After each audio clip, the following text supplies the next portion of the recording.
What do you do when the company you gave your life to fires you, then turns around and begs for your help? I'm Elena Grace. 10 years of loyalty, early mornings, missed birthdays, late nights in heels.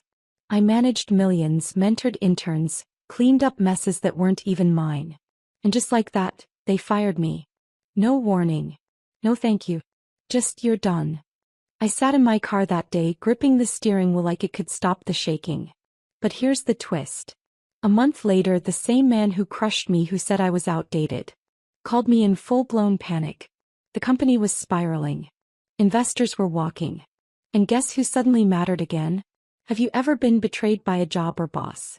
Let go like your years meant nothing? Drop a yes in the comments and tell me your story, because I've got a lot more to say.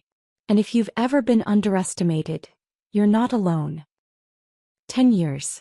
That's how long I gave to Ashford and Lennox, one of the most prestigious finance firms in the country. 10 years of precision, long nights, saved crises, and quarterly victories. I wasn't just a number on a spreadsheet. I built some of those spreadsheets from scratch. I trained 3 teams from the ground up. And until today, I believed my seat here was earned, stable, secure. Until today. I walked into the building like I had every morning since 2015. Tall, focused, coffee in hand, hair tied back neatly, blazer crisp. The lobby marbles still gleamed from the weekend cleaning crew. My heels echoed like usual, greeting the quiet hush of early arrivals. I always beat the traffic. I always beat the clock. That's who I am. As the elevator hummed its way up to the 15th floor, I mentally sorted through the tasks waiting on my desk. End of quarter reconciliation, the new intern orientation packet, and the board review scheduled for next week. I was leading that meeting. Or so I thought. I walked into my office, glass-walled, organized, with a view of the Hudson. My safe place. My battlefield. I sipped my coffee and unlocked my tablet. That's when I saw it. Subject: Urgent CFO review, 8:15 a.m. From Mr. Knox. My stomach clenched. No greeting. No explanation. Just a subject line that practically growled. Mr. Knox had only been with the company 3 months. The shiny new chief financial officer plucked from some Silicon Valley think tank. We'd hardly spoken, but when we did, I always got the sense he thought I was old school. Maybe I was. I believed in accuracy over flash. Integrity over trend. Still, I grabbed my notebook and made my way down the hall. I reminded myself I had nothing to fear. I ran the books cleanly. The board trusted me. I trained half the finance department. The conference room was empty except for him. Mr. Knox, seated like a statue at the far end of the long polished table. His expression didn't shift when he saw me. "Elena," he said flatly, gesturing for me to sit. I did. "We're moving into automation and AI," he began, as though reading from a memo. "We need people who can move fast, think digital. Your methods? Too manual. Too slow." I blinked. "I'm sorry." "You're done," he cut in like I hadn't even spoken. I stared at him. For a full 5 seconds I genuinely thought he might laugh and say it was a test. Or a mistake. Or maybe he'd soften and explain how I'd be reassigned. But he didn't. He just went quiet. No thank you. No handshake. Just silence. I felt the air in the room change. It thickened. Time slowed. He finally added, like an afterthought, "Effective immediately. IT will handle your access. You can gather your belongings now." I don't remember how I stood. My body moved on instinct. My face, stoic. I'd learned early in life never to let people see you unravel. I nodded, murmured a tight "understood," and walked out without giving him the satisfaction of a reaction. Back in my office, the view hadn't changed. But I had. I looked around at the life I had built in here.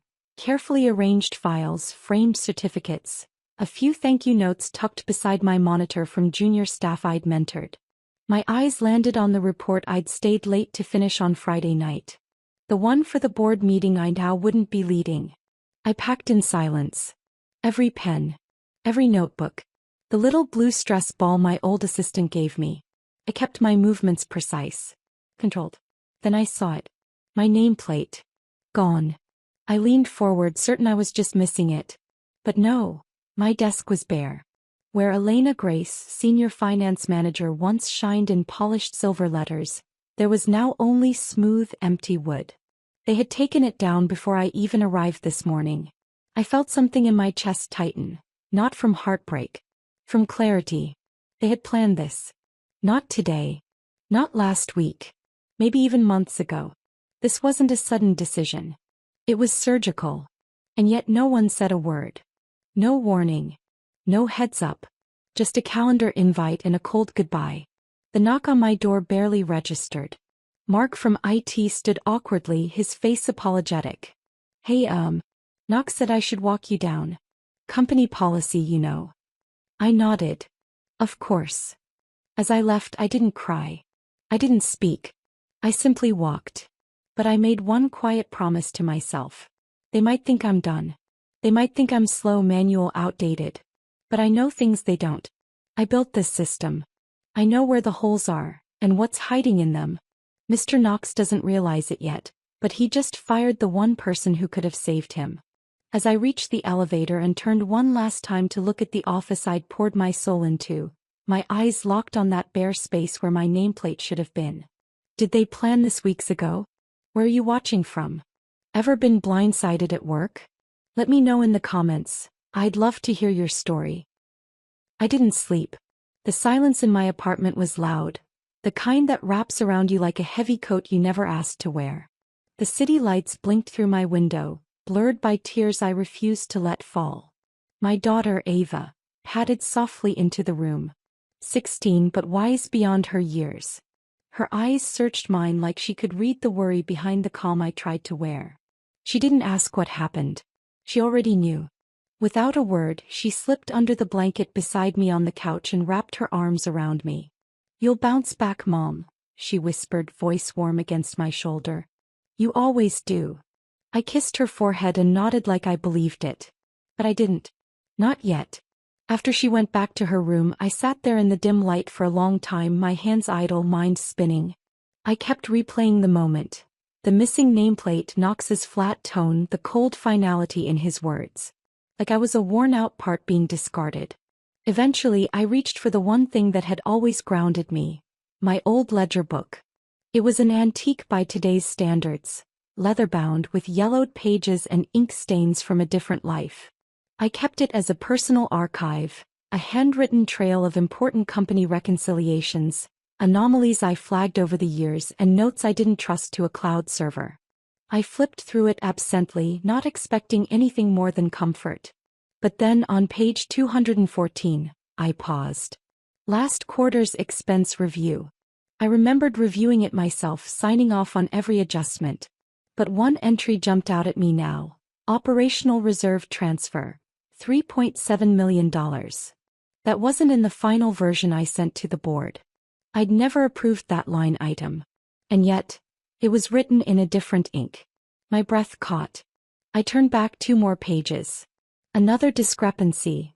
Subtle but wrong. A number shifted. A code changed. I knew these accounts like I knew my daughter's laugh. Something didn't match. And suddenly, the silence around me wasn't comforting. It was menacing. I closed the ledger slowly and sat back. A pit opened in my stomach. Was this why they got rid of me? Was I getting too close? I reached for my tablet and pulled up the last file I backed up on my personal drive. It was a copy of the Q4 forecast model I'd sent in weeks ago. Clean, balanced, and reviewed. I compared it against the version I remembered Knox forwarding to the board the following Monday. Different. Not by much. But enough. They'd altered projections, shifted liabilities, masked reserves. That wasn't just risky. It was fraudulent. My heart raced. I stood up, pacing the room. My instincts screamed louder than my fear. They're hiding something big. But how deep did it go? Who else was involved? I was halfway through scribbling notes when my tablet buzzed. One new message. Unknown sender. I hesitated, thumb hovering over the screen. Then I opened it. They're hiding something big. You were never supposed to see it. No greeting. No sign-off. Just that. My hands trembled, not from fear, but from fury. Whatever this was, it wasn't just a restructuring. It wasn't about automation or AI or being too slow. They needed me out of the way. And now I needed answers. The next morning I slipped on a blazer and left Ava still sleeping, her music playing faintly under her door.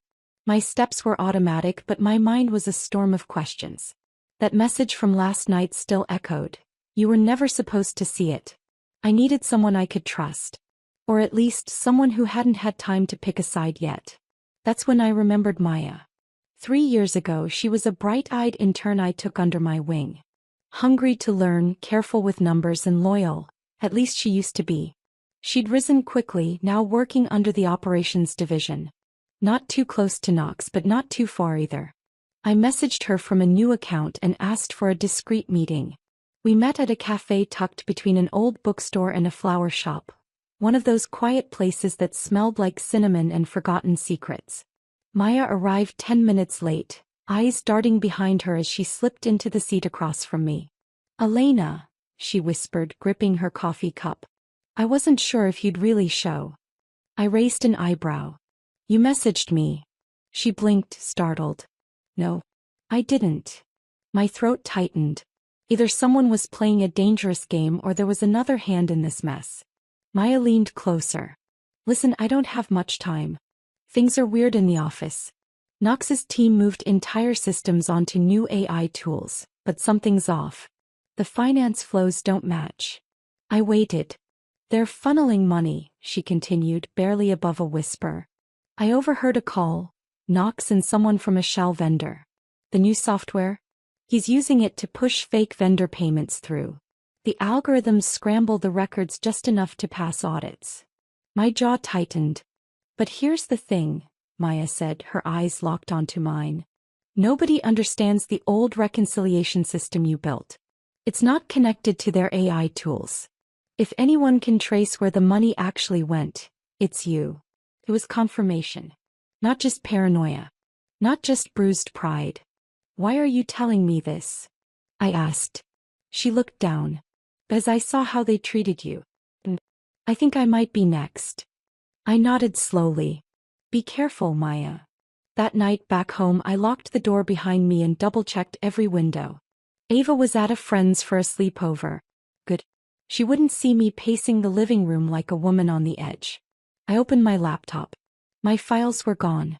Not moved. Not renamed. Deleted. Everything. Q4 backups, comparative forecasts, internal memos. Even personal notes. Gone like they'd never existed. A cold sweat broke down my spine. I scrambled to open recovery tools, tried restoring from my cloud backup. No success. My heart pounded. Then the screen flickered. One line appeared in the top corner of my desktop. We warned you. I slammed the lid shut and yanked the plug. Someone had been inside my system. Watching. Waiting. I stood in the middle of my apartment, suddenly aware of how quiet everything was. Too quiet. I grabbed my phone about to call Maya but stopped. What if they were tracking that too? I needed something offline. Something old school. And I remembered. In the back of my closet, buried under a pile of winter boots and old receipts, was a small wooden box. I hadn't touched it in years. It was from my first apartment, my first promotion, my first real project. I pulled it down, fingers trembling. Inside, beneath some old photos and a cracked calculator, was a dusty black USB drive. Labeled in my handwriting. Legacy backups. Trust no one. My breath hitched. I'd forgotten all about it. I clutched it to my chest like a life raft in the middle of a storm. Whatever secrets they thought they buried. They forgot I used to dig deeper than most. No. I had a shovel. By Monday morning the headlines had changed. Prestige Corp faces unusual accounting activity. Top clients withdraw amid uncertainty. Whispers of embezzlement shake Wall Street darling. I watched the news with a cup of coffee in hand, bitter, black and burning. They were unraveling just like I knew they would. Knox's arrogance had finally reached a ceiling he couldn't bribe his way through. Prestige Corp's glossy image was cracking. Clients were pulling out. Investors were restless. And somewhere inside that spiraling tower of glass and ambition, The man who fired me was sweating through his $800 suit. It didn't take long. My phone buzzed. Unknown number. I didn't answer. Then a message. Call me. I made a mistake. Knox. My chest tightened. 10 years of loyalty. 10 years of building a bulletproof system he discarded with a single sentence. And now he remembered who I was? I stared at the screen. A strange calm settled over me. The kind that comes right before a storm. I called him back. He answered on the first ring. Elena, he breathed, we're in trouble. Oh, I said coolly. You don't say. He didn't laugh. Listen, I was wrong to let you go. The systems, they're breaking. We can't track vendor flows. Numbers don't add up. There's panic everywhere. I need your help. No one else knows your old systems. You were the only one who kept that part airtight. I paused, letting him sweat. You mean the outdated manual methods? Elena, please. I let the silence stretch before finally replying. Fine. I'll help. A beat of relief. Thank you. But on one condition, I interrupted. I work alone. Full access. No questions. He hesitated. Then, agreed. I hung up. Later that afternoon I walked back into the same building I was dismissed from just 2 weeks ago. Heads turned. Whispers followed me down the hallway like shadows. I was the ghost in the machine. The office Knox had taken from me was still empty. They hadn't replaced me, no one could. And deep down they knew it. I logged into the legacy system I built from scratch. Passwords still worked. The interface felt like home. It didn't take long to find the files they tried to bury. Dozens of transactions under vendor names I didn't recognize. Thin trails of money trickling to offshore accounts. But the documents had something else. My digital signature. Not once. Not twice. But across multiple documents. Approval logs, authorizations, payment schedules. All filed in my name. I froze. No, I whispered. I never signed these. They had forged me into their scheme. Erased me from the office, but not from the crime. Suddenly it all snapped into focus. Why they pushed me out so fast. Why my nameplate was already gone. Why the files were deleted from my laptop. They weren't just replacing me. They were framing me. Knox hadn't called for help. He called to seal the trap. I shut the laptop and leaned back, heart pounding against my ribs like a warning drum. I couldn't panic. Not now. The only reason they hadn't come for me yet was because they still thought I hadn't seen it. That I'd help clean up the mess, unaware I was the one set to take the fall. Well, they underestimated me once. They won't do it again. I copied the forged files to my hidden drive. If they wanted a scapegoat, they just handed her the keys to the truth. There's something about working in the dark, quietly, methodically, that gives you clarity. With every hour I was piecing together a web no one expected me to remember. Old receipts. Handwritten ledgers. Vendor IDs scribbled in the margins of yellowing notebooks. I knew this company by heart. And now, like muscle memory, it all returned. I spread it all across my dining table. Every forgotten document and backup I had saved out of habit, out of instinct. The dusty USB drive from the back of my closet pulsed like a heartbeat in my hand. The files on it were intact. Raw ledger exports, system logs, payment approvals. Untouched. Undeniable. I had built the map. Now I was drawing the trail. One by one, I matched fake vendors to real transactions and those to ghost accounts. The numbers didn't lie, and neither did the system I once ran like a symphony. But it wasn't just about the money. It was the pattern. The rhythm. Every major leak had Knox's shadow behind it. And just when I thought I had enough, the headlines hit. Prestige Corp insider accused of fraud, former finance head Elena Grace named. My hands trembled as I scrolled through the article. My picture. One they had to dig up from an old company picnic.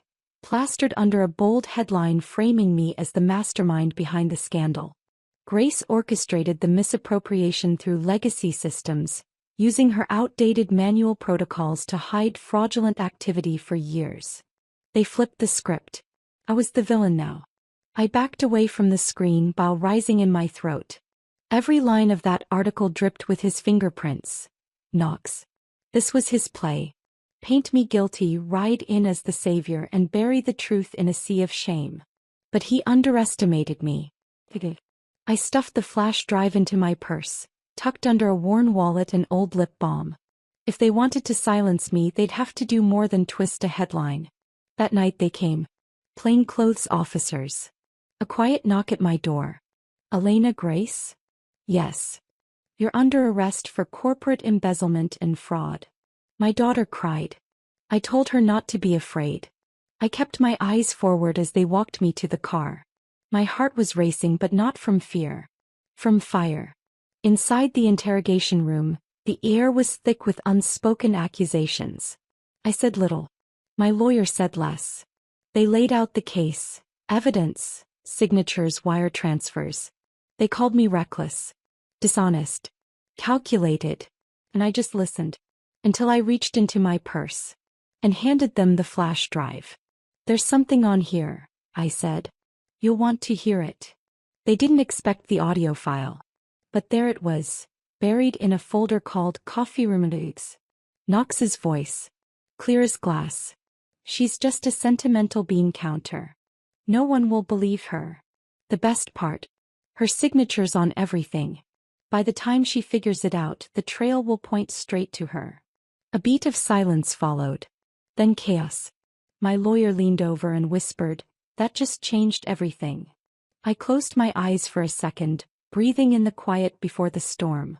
Knox thought I'd crumble. Thought I'd break. He was wrong. This game wasn't over. It was just beginning. The air felt different the day I walked out of that holding cell. Not freer, not lighter. Just clear. I wasn't escorted by police this time.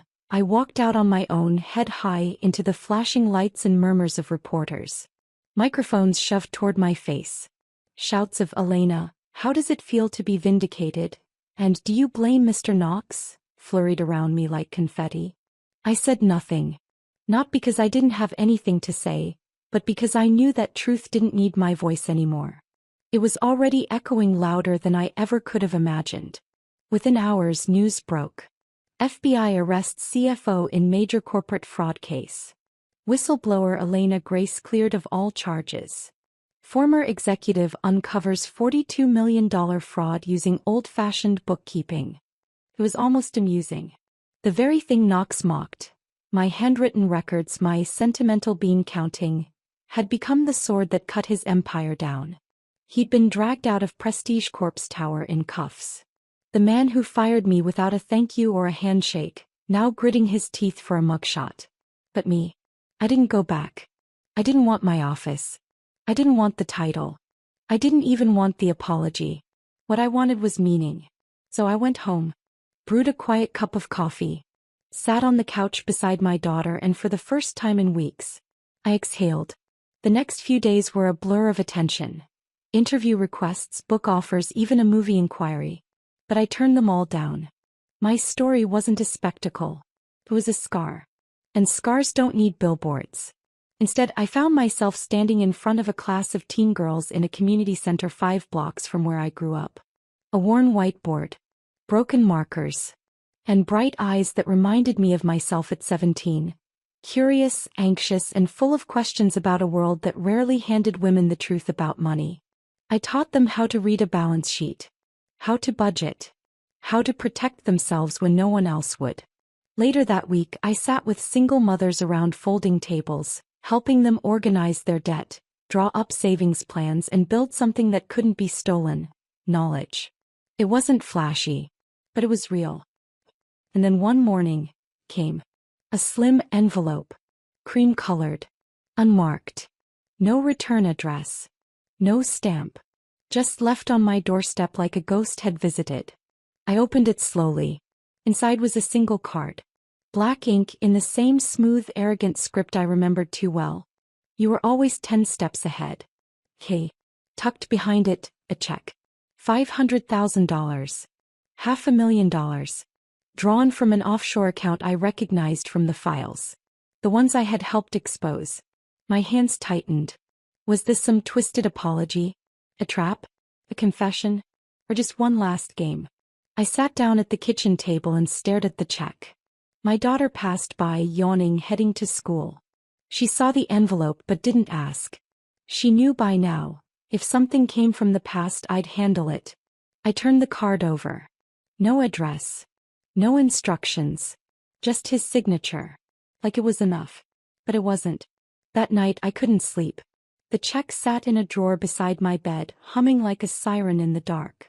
Blood money? Or a peace offering? I wasn't sure. But I knew one thing. Knox had written his last line. Now it was my move. The check stayed in the drawer. I never cashed it.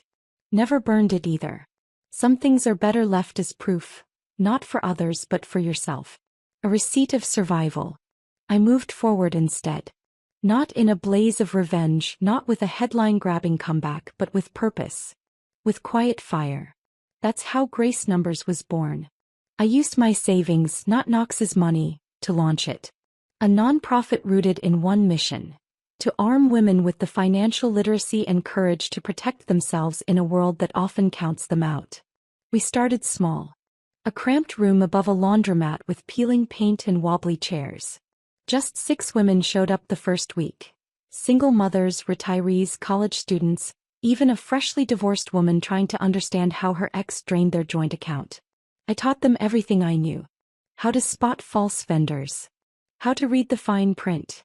How to recognize when something's not adding up, and to trust their gut when it screams and whispers. Soon word spread. We added a virtual workshop.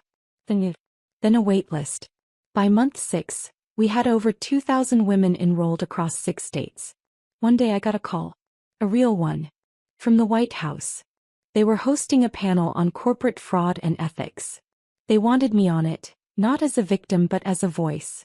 At first I hesitated. I wasn't sure I belonged on a stage with policymakers in power suits. But then my daughter caught me staring at the invitation and said, "Mom, you taught me how to stand tall even when no one claps. Maybe it's time they did." So I went. The auditorium was grand. Marble pillars, velvet chairs, and lights that made everything shimmer. I wasn't nervous. I'd already faced worse rooms.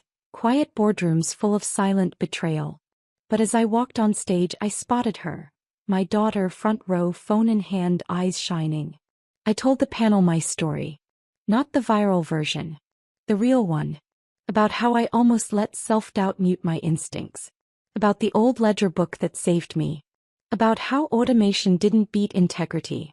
And how sometimes being old school was exactly what the future needed. People clapped. Some even cried. But it wasn't the applause I remembered most. It was what happened after. At a small post-event gathering, I was pouring myself a cup of tea when a woman approached me. Late 50s, maybe early 60s. Elegant but with sadness behind her eyes. "Miss Grace?" she asked, voice trembling. "Yes," I nodded.